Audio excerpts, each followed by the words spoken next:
Isa pong magandang araw sa ating lahat at shout out sa mga all. Isa na namang mainit-init na mga usapin ang nangyayari ngayon sa ating bansa. Kaugnay nga na itong ginamit daw ni Senator Risa Hontiveros,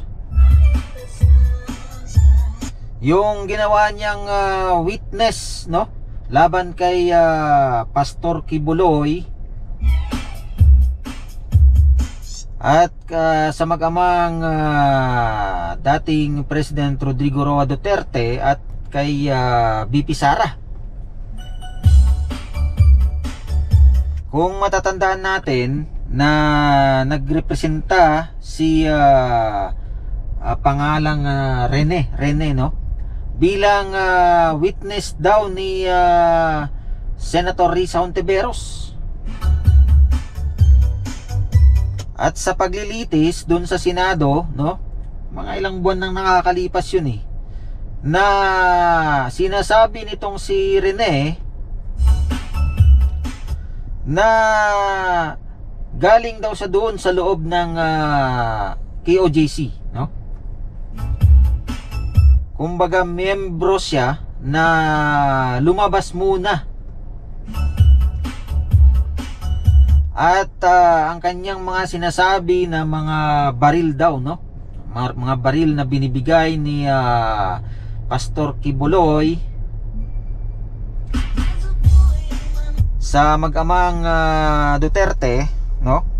Doon yun sa sa Senado nung pinagsasalita siya ni Senator Risa Hontiveros. Kasi nga siya ang witness, no? Witness o kaya ano bang tawag diyan? Yun na, witness. Na ang kanyang mga sinasabi, kaya nakulong sila, di ba? Sila Pastor Kibuloy at mga kasama nito. Ngayon ay bumaliktad na. Naku po, Senator Risa Hontiveros. Siya yata yung tinaguri ang ano ba yun? Liar Queen. At isa daw tirador ng PhilHealth Fund. Naku, mahirap talaga yan.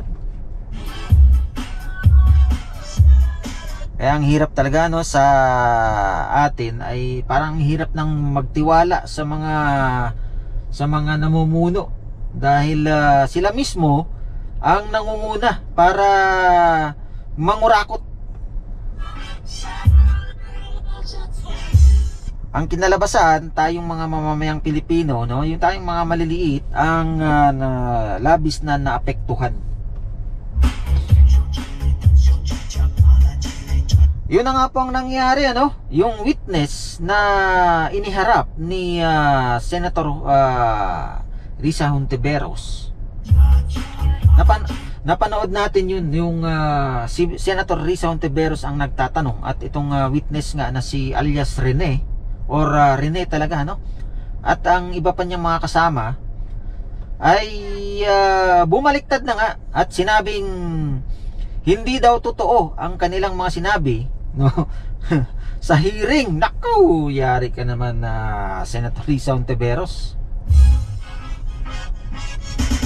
At ang matindi pa doon, ang kanyang sinabi ay binayaran daw siya ng umaabot ng 1 milyon, no? Naku, para lang magsalita laban kay Pastor Kibuloy at kay sa mag-amang Rodrigo Roa Duterte at VP Inday Sara.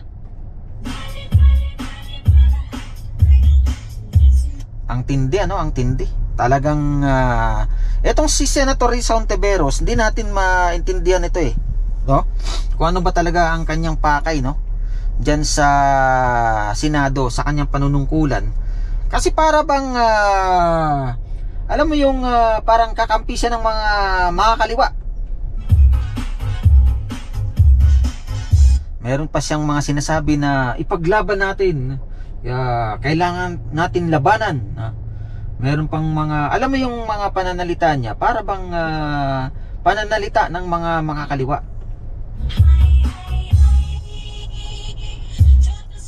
Kaya minsan ay nakakaduda, no? Nakakaduda.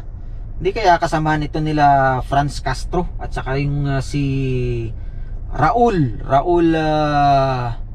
Manuel ba yun? Yung tinaguriang mga kaliwa talaga dyan. Pero magtataka tayo, no? Kumbaga, bakit nandiyan pa rin sila, no? Na kung sila ay para sa mga makakaliwa, bakit hinahayaan ito ng gobyerno natin na magpatuloy na magserbisyo dyan sa Kongreso?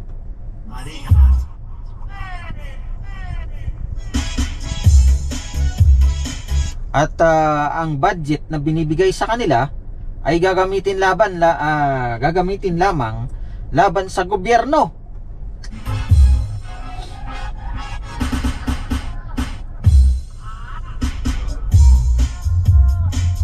Di ba? Ang hirap ng ganun, ano?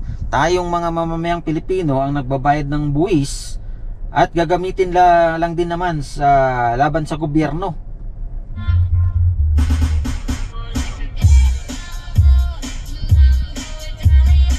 Kaya minsan talagang sayang lang ang mga budget na yan. At ganun din pala sa ibang grupo na pupunta, imbis sa mga kababayan natin, sa ating mga Pilipino, ay mapupunta ito sa makakaliwang grupo. Kaya dapat siguro tanggalin na lang talagang mga ano na yan, mga party list na yan. Dahil sila ang nangunguna sa pagpapagulo ng bansa natin.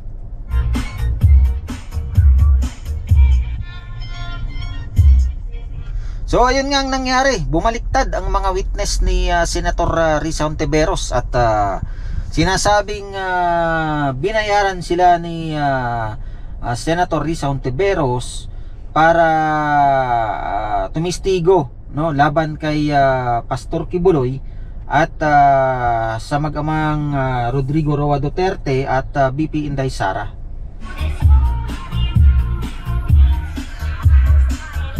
So matinding usapin na naman ito, no? Matinding usapin talaga ito. Kumbaga, gumagawa sila ng mga kwento, magbabayad sila sa mga tao at gumawa ng kwento para lang may madiin, kumbaga. Yun ang hindi maganda diyan sa nangyayari, no? Gagawa ng kwento at ididiin ang ilang mga personalidad, no, na palagay natin ay nagtatrabaho naman ng maayos.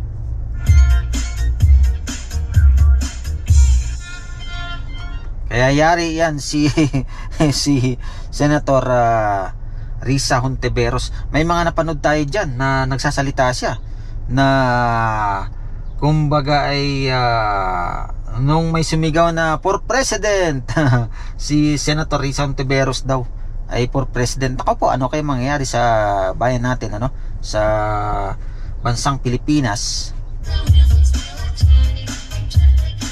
kung maging presidente si Senator Risa Hontiveros? Wag naman po, ano, mahirap yun, mahirap. Yan po ang bali-balita ngayon at mukhang yari dito si Senator Risa Hontiveros. Ang problema kasi dito, sa umpisa lang ang investigasyon, ano? Pero palagay natin itutuloy-tuloy nila yan dahil meron na ngang na nakulong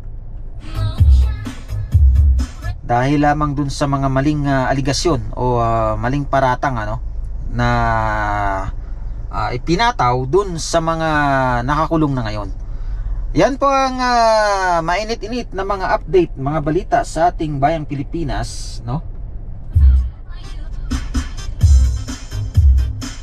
Kaya abang-abangan natin yan kung ano bang mangyayari dyan sa pagbaliktad nitong mga ginawang witness or mga ginawang ano bang tawag dyan, testigo ba yon?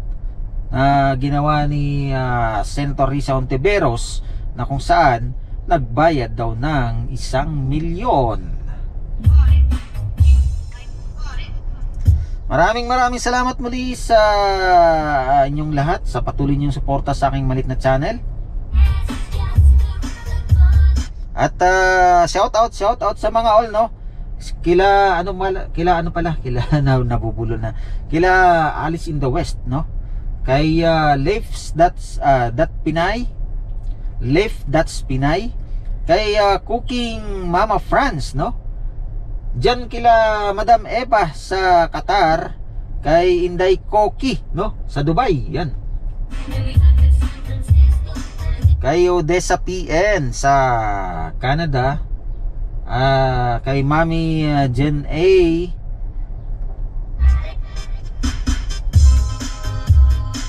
Sino pa nga ba? Marami ay. At sa lahat ng mga nagkokomento sa ating mga upload, no? Kay Simple Electronics,